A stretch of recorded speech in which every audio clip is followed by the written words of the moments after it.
नमस्कार साथियों, Naira education institute में आपका हार्दिक स्वागत है। साथियों, आज मैं सीटेट के अकॉर्डिंग क्रिया आधारित शिक्षण को लेकर के आया हूं। मुझे आशा और विश्वास है कि आपको ये वीडियो बेहद पसंद आएगा, क्योंकि आप शिक्षक बनने जा रहे हैं। शिक्षक के लिए शिक्षण पर आधारित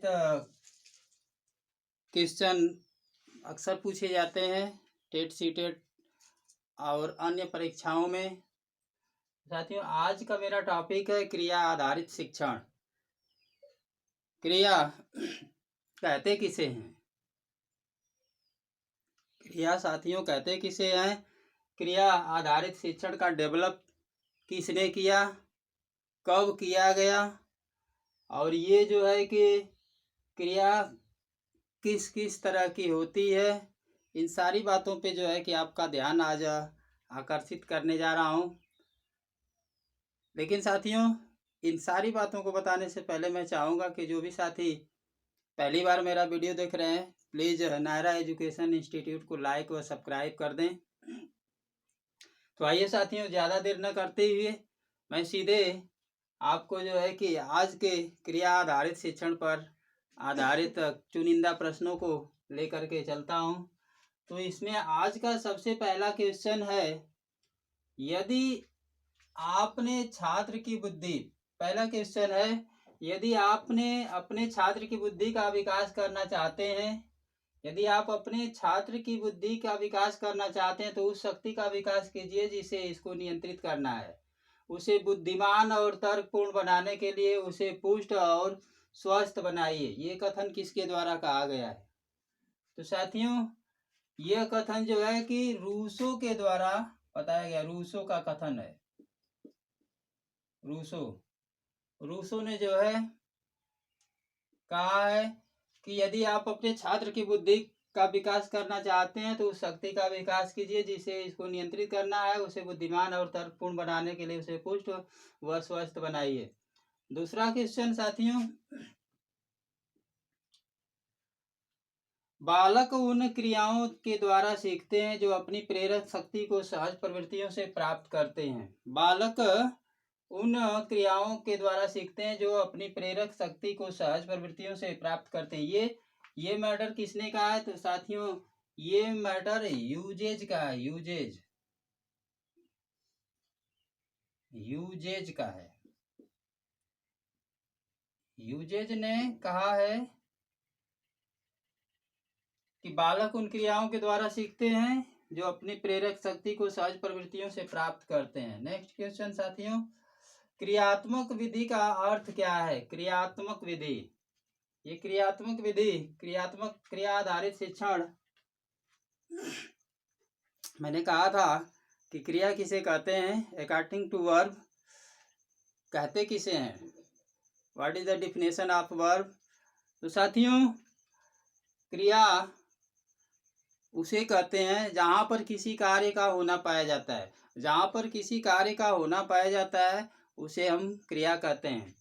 तो साथियों, क्रियात्मक विधि का अर्थ क्या होता है? क्रियात्मक विधि का अर्थ आपसे परीक्षा में very most important question for CTET exam, आपसे क्रियात्मक विधि का अर्थ पूछा जा सकता है कि क्रियात्मक विधि का अर्थ है। तो साथियों, इसका अर्थ है बालक की स्वयं अपनी क्रिया द्वारा, बालक की स्वयं अपनी क्रिया द्वारा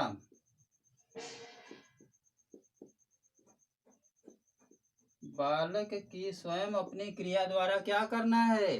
ज्ञान का अर्जन करना है। ज्ञान का अर्जन, ये क्रियात्मक जो है विधि का अर्थ है बालक की स्वयं अपनी क्रिया के द्वारा जो है ज्ञान का अर्जन करना, ज्ञान का अर्जन करना।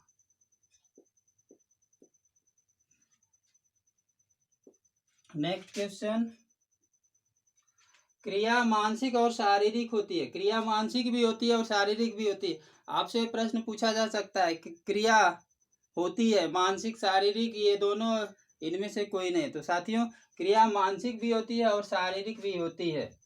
पहलकदमी, आत्म अभिव्यक्ति और आत्म क्रिया इसके आवश्यक अंग है। आपसे इम्पोर्टेंट क्वेश्चन के रूप में पूछा जा सकता है कि पहलकदमी, आत्म अभिव्यक्ति और आत्म क्रिया इसके आवश्यक अंग हैं। किसके आवश्यक अंग हैं भाई?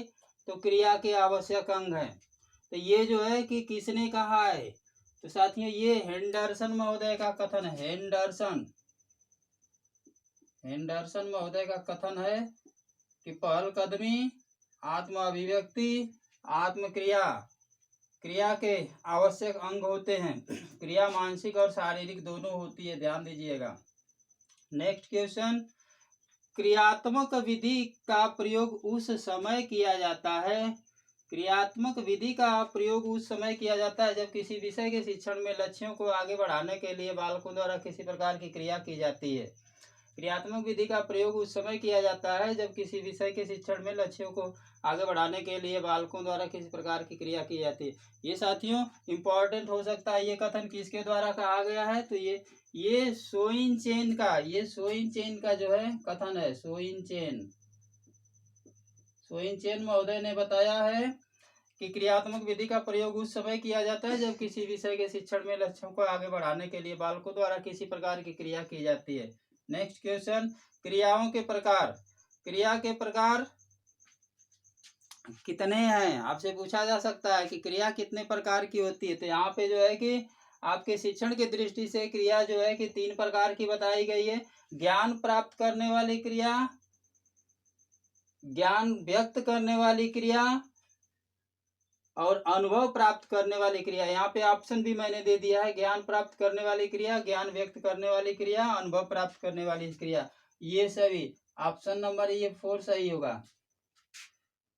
नेक्स्ट क्वेश्चन, बालक की क्रिया चेतना के कितने स्तर हैं? बालक की क्रिया चेतना के कितने स्तर बताए गए हैं भाई? तो बालक की क्रिया चेतना के 3 स्तर बताए गए हैं साथियों। 3 स्तर बताए गए हैं। ये है चिंतनात्मक स्तर, चिंतनात्मक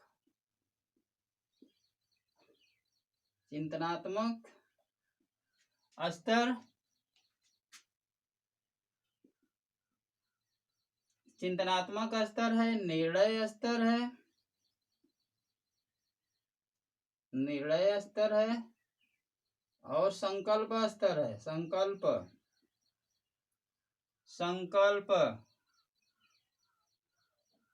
स्तर।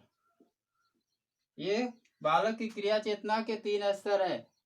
इसको रुचि स्तर के भी नाम से जाना जा सकता है। रुचि, जब रुचि लगेगी तभी ना संकल्प होगा। नेक्स्ट क्वेश्चन, छात्र क्रियाशीलता का सिद्धांत किसके द्वारा दिया गया है? वेरी मोस्ट इंपॉर्टेंट क्वेश्चन हो सकता है आपके लिए। छात्र क्रियाशीलता का सिद्धांत किसके द्वारा दिया गया? तो ये साथियों छात्र क्रियाशीलता का सिद्धांत जो है कामेनियस के द्वारा दिया गया। कामेनियस ने जो है छात्र क्रियाशीलता का सिद्धांत दिया है। तो साथियों आज क्रिया आधारित शिक्षण में आपने क्रिया क्या है, क्रिया का ये सिद्धांत, छात्र क्रियाशीलता का सिद्धांत जो है कामेनियस ने दिया है। और क्रिया आधारित शिक्षण का विकास किसने किया है? प्रश्न आपसे घुमा करके पूछा जा सकता है कि छात्र क्रियाशीलता का सिद्धांत कामेनियस ने दिया है, तो क्रिया आधारित शिक्षण का सिद्धांत किसके द्वारा दिया गया है? तो साथियों क्रिया आधारित शिक्षण का सिद्धांत जो दिया है उसका नाम है रूसो। रूसो ने बताया है कि छात्र को जो है क्रिया के द्वारा सीखने का पूर्ण अवसर मिलना चाहिए। इससे जो है कि बालक जो है अपने स्वयं कार्य करके जब सीखेगा तो उसे अधिकतम ज्ञान की प्राप्ति हो सकेगी और वह ज्ञान उसके लिए अस्थायित्व बनाए रखेगा। तो साथियों आज आपने पढ़ा रूसो को क्रिया आधारित शिक्षण के संबंध में। क्रिया मानसिक और शारीरिक दोनों होती है। पहलकदमी, आत्म अभिव्यक्ति, आत्मक्रिया इसके आवश्यक अंग होते हैं। इस तरह से तमाम क्वेश्चन आज आपने जो है कि इस क्रिया आधारित शिक्षण के संदर्भ में पढ़ा। मुझे आशा और विश्वास है कि आज का वीडियो आपको बेहद पसंद आएगा। अंत में आप कमेंट जो है निश्चित रूप से कीजिएगा कि आपको वीडियो कैसा लगा। साथियों आज के वीडियो में बस यहीं तक। अगले वीडियो के साथ हम जल्द ही प्रस्तुत होंगे। तब तक के लिए नमस्कार, जय हिंद।